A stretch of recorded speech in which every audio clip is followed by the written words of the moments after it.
Have you ever stopped to think about how ideas from thousands of years ago, born along ancient rivers, still shape billions of lives today?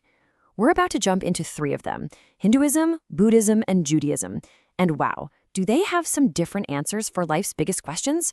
Okay, let's get into it. So, what's the big question we're tackling in this explainer? It's really this: what are the major differences between these three faiths? We're going to dig into what they believe, their moral codes, and their ultimate goals to see what really makes each one so unique.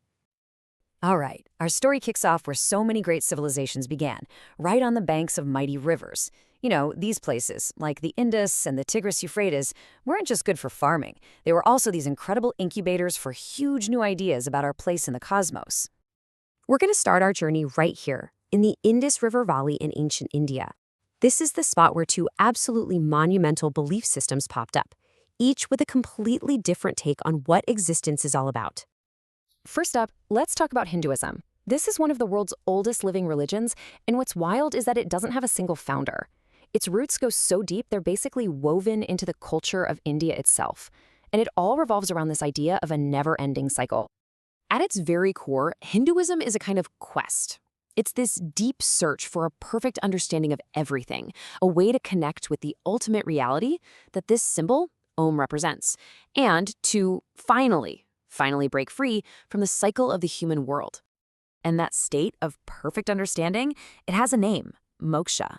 This is the end game. It's enlightenment, the moment you get liberated from that endless cycle of being born, dying, and being reborn. But here's the catch. In early Hinduism, the belief was that not just anyone could get there in one lifetime.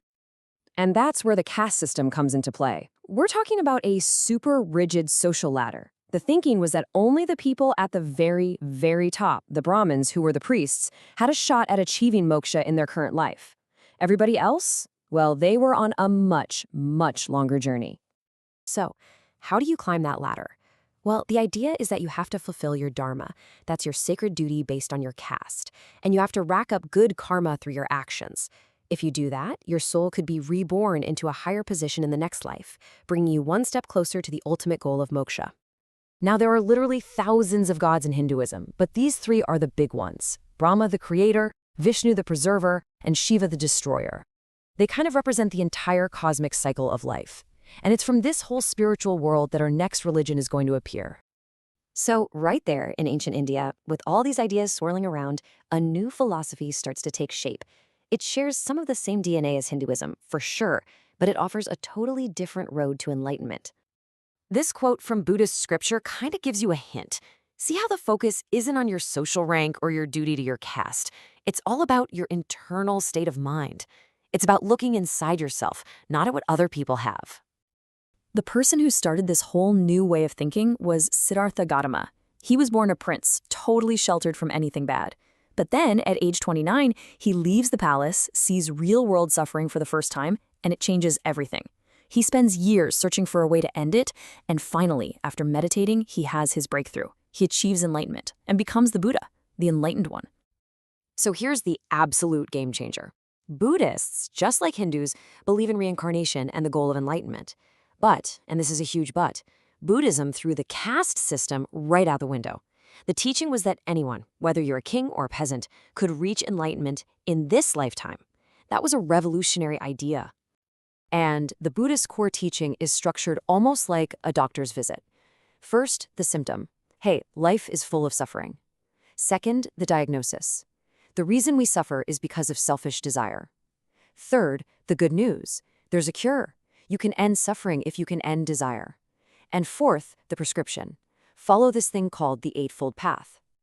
And because this message wasn't tied to a specific country or a rigid social structure, it was totally universal. Missionaries could take these ideas and spread them far and wide all across Asia, where Buddhism really took hold and transformed entire cultures. Okay, so while Buddhism is spreading east, we're going to hit the rewind button and travel west, way west of the Indus Valley, to a different fertile land where a totally different kind of faith was coming into its own. We've just jumped over to the Fertile Crescent, to a place called Canaan.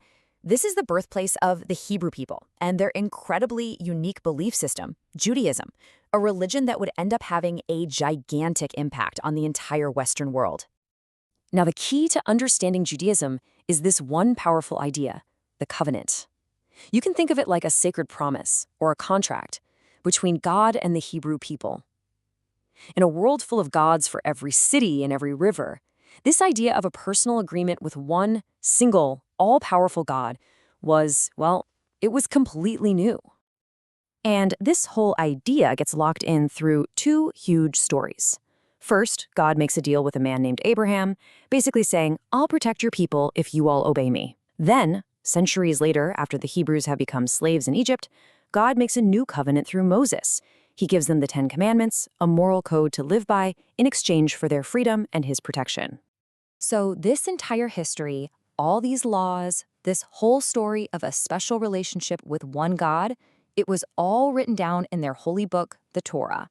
It became the foundational text that defined who the Hebrew people were, what they believed, and how they should live. Okay, deep breath. We've gone from India's cycle of rebirth all the way to the Middle East's sacred promise. We've seen a search for freedom from the self and a story about a special relationship with God.